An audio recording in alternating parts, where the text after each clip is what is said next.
ইজিবি and tender কনসালটেন্টের আজকের পর্বে আমরা একটি খুবই গুরুত্বপূর্ণ বিষয় নিয়ে আলাপ করব। সেটা হচ্ছে আপনারা স্ক্রিনে দেখতে পাচ্ছেন যে কন্ট্রাক্ট সাইনিং ডেট এক্সপায়ার্ড।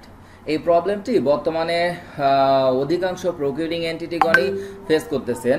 তো এখন আমরা এই বিষয় সম্পর্কে জানবো এবং এটা কেমন করে এই বিষয়টা আমরা ওভারকাম করব সে বিষয়টা নিয়ে আমরা আজকের ভিডিওতে আলাপ করব।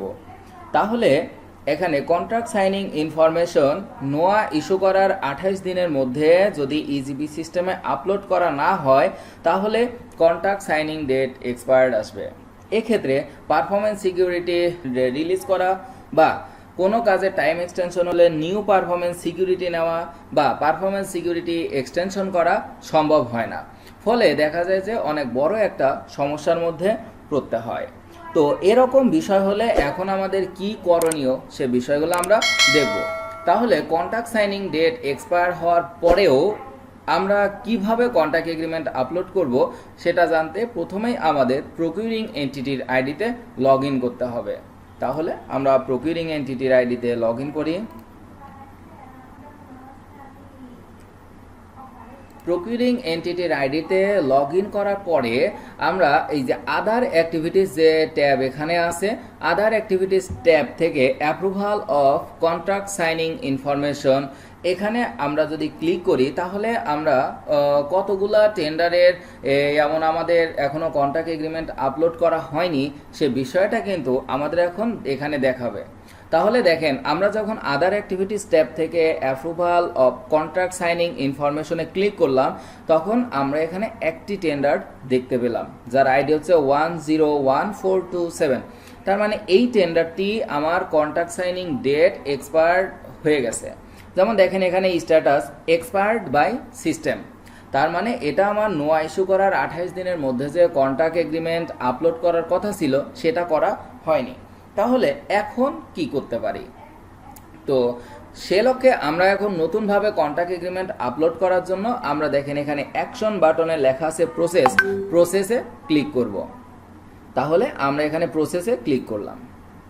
তাহলে প্রসেসে ক্লিক করার পরে দেখেন আমাদের একটা এখানে অ্যালার্ট আসলো, contract signing date has been elapsed. To proceed with contract signing please send a contract signing approval request to hope.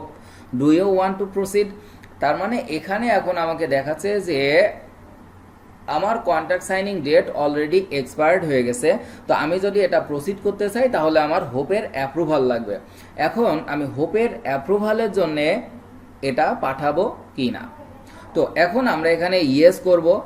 তো সেক্ষেত্রে আমি আসলে আর একটা বিষয় শিখবো, যদি আদার অ্যাক্টিভিটিস থেকে আমরা নাও আসি তাহলেও কিন্তু আমরা এই কাজটা করতে পারবো। তাহলে এটা আসার আমাদের দুইটা ওয়ে আছে। এক নাম্বার আদার অ্যাক্টিভিটিস থেকে আমরা আসলাম, অপরটি আমরা টেন্ডার ট্যাব থেকেও এখানে আসতে পারি। যেমন আমরা সেটা শেখার জন্য এখন আমরা নোতে ক্লিক করে দিলাম। আর এখানে আমাদের সংশ্লিষ্ট যে টেন্ডার আইডি আমরা নিলাম। এখন মাই টেন্ডার থেকে আমরা আদার অ্যাক্টিভিটিস থেকে যদি না আসি তাহলে আমরা মাই টেন্ডার থেকেও আসতে পারবো। টেন্ডার ট্যাব থেকে মাই টেন্ডারে আমরা ক্লিক করলাম। ক্লিক করে এখানে আমাদের টেন্ডার আইডি দিয়ে আমরা আমাদের সংশ্লিষ্ট বা কনসার্ন টেন্ডারটি সার্চ করব। সেটা অবশ্যই প্রসেসিংয়ে থাকবে। তাহলে প্রসেসিংয়ে দেখেন এখানে কিন্তু আমার এই টেন্ডারটি আমরা দেখতে পাচ্ছি।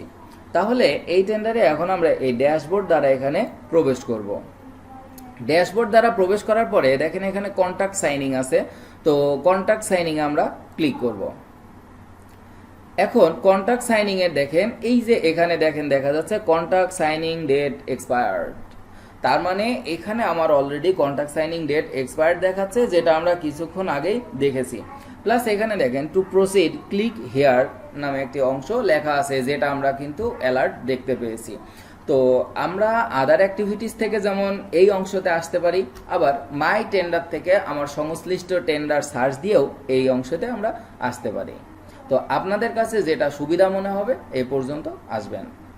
তাহলে এখন এ পর্যন্ত আসার পরে আমরা চাইলে যেমন ওখানে প্রসেসে ক্লিক করেছিলাম, এখানে আমরা দেখেন টু প্রসিড ক্লিক হেয়ারে আমরা এখন ক্লিক করব।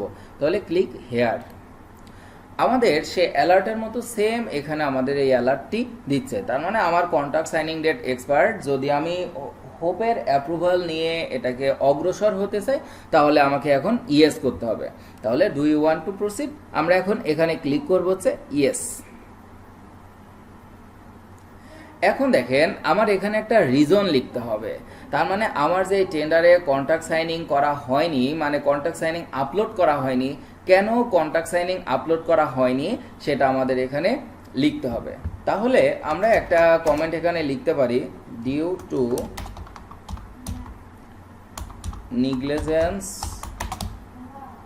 Of the টেন্ডারার।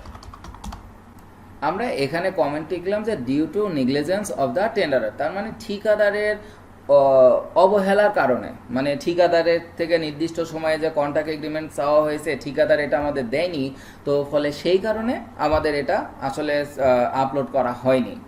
তো আমরা এরকম একটা কমেন্ট লিখলাম, আপনারা আপনাদের অ্যাকচুয়াল যে কারণ থাকবে, যে কারণে আসলে আপলোড করা সম্ভব হয়নি সেটা লিখে দিবেন এখানে একটা কমেন্ট আকারে।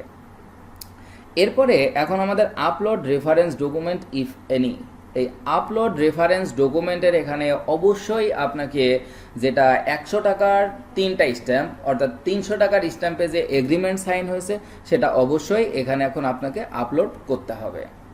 তো তাহলে এখানে এগ্রিমেন্ট আপলোড করার জন্য আপলোডে ক্লিক করলাম। এখন এখান থেকে আমি সে ফাইলটা চুজ করব, তো সেক্ষেত্রে আমি চুজ করলাম।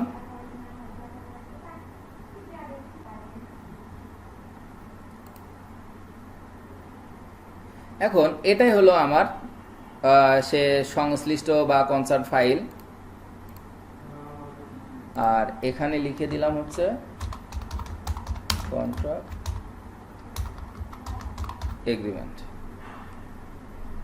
তাহলে আমি ফাইল চুজ করলাম এবং ফাইলের যে ডেসক্রিপশন আছে সেটা দিলাম। এখন আমি এটা আপলোড করে দিব। Upload, file uploaded successfully. দেখেন এখন এখানে যখন ফাইলটা আমার আপলোড হয়ে যাবে তখন কিন্তু এই জায়গাতে আমি এটা দেখতে পাবো যে আসলে এটা আমার কন্ট্রাক্ট এগ্রিমেন্ট আপলোড করেছি। এখন আমি চাইলে এখান থেকে ডাউনলোড করতে পারবো বা এখান থেকে রিমুভ করতে পারবো। তো যাই হোক, এই বিষয়টা মোটামুটি আমাদের কমপ্লিট। তো আমরা ফাইল আপলোড করলাম এবং দেখেন এখানে কিন্তু আমাদের কন্ট্রাক্ট এগ্রিমেন্ট নামে যে ফাইলটা সেটা চলে আসলো। আচ্ছা, এখন আমরা এটা দেখেন অ্যাকশনের ক্ষেত্রে সেন্ড টু হোপ করে দিব। তাহলে আমরা এখন এটা সাবমিট করে দিব। এখানে আমাদের সেম অ্যালার্টটি দেখাচ্ছে, তো আমরা এই ক্ষেত্রে এখন ইয়েস দিব। ইয়েস।